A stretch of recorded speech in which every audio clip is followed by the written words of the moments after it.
Good day. Hope you're doing well.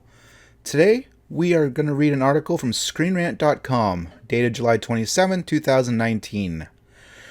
Star Wars, 10 Things You Didn't Know About Darth Vader's Suit. So, let's get into it. In Star Wars Revenge of the Sith, Anakin Skywalker lost near fatally in a duel against Obi-Wan Kenobi, marking his full transformation into Darth Vader. Vader had many functions in the galaxy and the Empire that ruled it. But what were the functions of his suit to his day-to-day life? What did these functions do to hold him back from his full potential? How did they make him stronger in some ways and weaker in others? What specific gadgets could he control? What was it that his suit had fostered and sealed in the constant rage that trapped Anakin Skywalker in the evil that was Darth Vader? These 10 interesting facts about Darth Vader's suit can answer those questions. Number 10. The functions of the suit itself. While it is undeniably a massive slab of armor, it also has much more crucial functions. As is commonly known, the suit allowed him to keep on living due to his wide variety of life support systems. Chief among these systems was the complex breathing apparatus housed in the suit's center, which allowed him relatively free movement. His armor was made mostly of impenetrable metal alloy called Durasteel.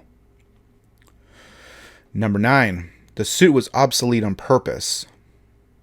To wear the suit was painful for Vader, from the itchy synthetic skin to the loud sound of the respiratory, to all the needles and pins penetrating his body. This pain kept him awake when he tried to sleep and detrimentally affected his sanity. This is exactly what Darth Sidious intended, rather than a far more upgraded suit akin to General Grievous' cybernetics, which has been perfectly possible. The less calm and comfortable Vader was, the angrier and closer he was to the dark side, and the rage-filled powers it instilled in him. To escape the armor's claustrophobia and pain, Vader had several meditation chambers built where he could survive without the mask and suit. He also had bacta tanks, without the armor or his synthetic limbs, allowing him to mediate in a quieter environment. Rogue One, a Star Wars story, showed one of these tanks. Number 8. The boots held hidden utility. While Vader's boots was aesthetically pleasing and combat ready, they also had many unseen purposes. They contained Durasteel hinges on the sides of the feet that allowed him to walk. The soles of the boots also contain a ferromagnetic core that could be activated by Vader's mouth-operated controls to generate poignant and magnetic fields, which allowed him to cling to starship hulls. Eat your heart out, Spider-Man. I found that interesting. I didn't realize his boots were magnetic and that he can just, go walk around on the outside of a starship. Number 7. Heavy shoulder pads. Vader's armor was obviously heavy.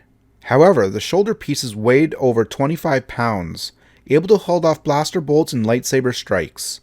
The caveat was that when it came to Vader's lightsaber, the Dark Lord of the Sith had a hard time getting it up.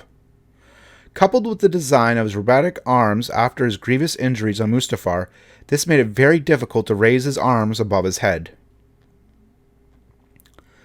Number 6. The constant itch. The fires of Mustafar completely destroyed Darth Vader's skin. To fix this problem, he had a type of synthetic skin to replace the skin seared from his bones. Said artificial skin itched so badly that he was driven insane with discomfort, his body needing to be regularly cleansed and scrubbed of dead flesh by droids. That must have been rough. Imagine having an itch that would never really go away. Ugh.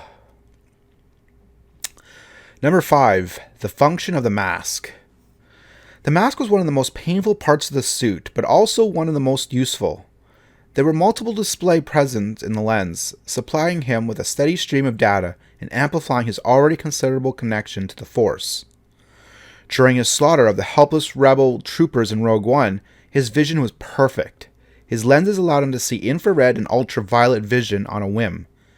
The canon comics have also shown this. Oh, that just reminded me of the scene in Rogue One at the ending where Vader just goes all out on the rebels. That was an awesome scene. Number 4, magic gloves. Vader's right glove, covering his cybernetic hand, was a Mandalorian crush gaunt fitted around an indestructible Sith amulet that once belonged to Lord Shere Khan of Darth Bane's time.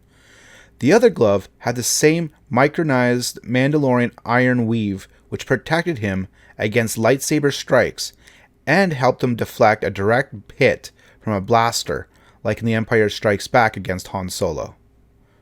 So if you remember in The Empire Strikes Back when Han shoots at Vader after Lando had turned them into the Empire, Vader puts his hand up and the blaster fire bounces right off, basically. That's what they're talking about. Number 3, it regulated homeostasis. Vader's suit can help to regulate bodily temperature just as the human body can. The armor gets hot and sweaty, but its sensitive temperature regulation system controlled by a function box on his belt takes care of that problem. This unit was powerful enough to allow Vader to walk on the surface of both Hoth and Tatooine, preventing that rough and coarse sand on the latter planet from getting everywhere.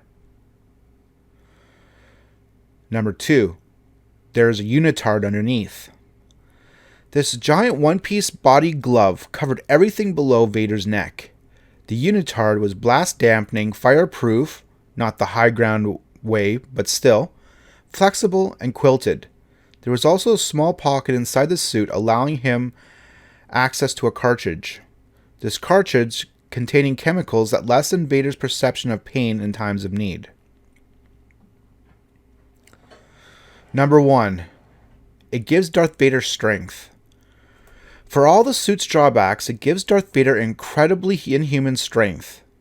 With the suit and his considerable abilities with the Force, Vader was an unstoppable force. I get it. Even able to tweak the mechanics in his suit and limbs to give him more or less physical strength as needed. In the novel, The Rise of Darth Vader, he speaks about tweaking his forearms and hands so that they are able to crush the otherwise impenetrable hilt of his lightsaber. And if he had anything massively fall on him, he would not only easily survive, but he'll be able to lift the object off himself, as demonstrated in Star Wars Rebels, when A.T.T. Walker was knocked onto him. And when it comes to lifting a fully grown human over his head, as a Sith Master can attest to, that is no problem for him. Yeah, I think it was the second last episode of the first season of the first episode of season 2, where Ezra and Kanan drop an ATT onto Vader, and then they thought they got him, but Vader just pushed it right off at him. And then also, that was pretty crazy. And then, obviously, he had a lot of strength to lift Palpatine up over his head, even with the shoulder pads, and throw him down the shaft in Return of the Jedi. So, what did you think about these 10 interesting facts on Darth Vader's suit? Did you know all 10? What surprised you the most out of this? Remember to subscribe, like this video, share this video. It would be great also. And thanks for stopping by. We have another video coming out, so we'll see you next time. Take care and have an awesome day.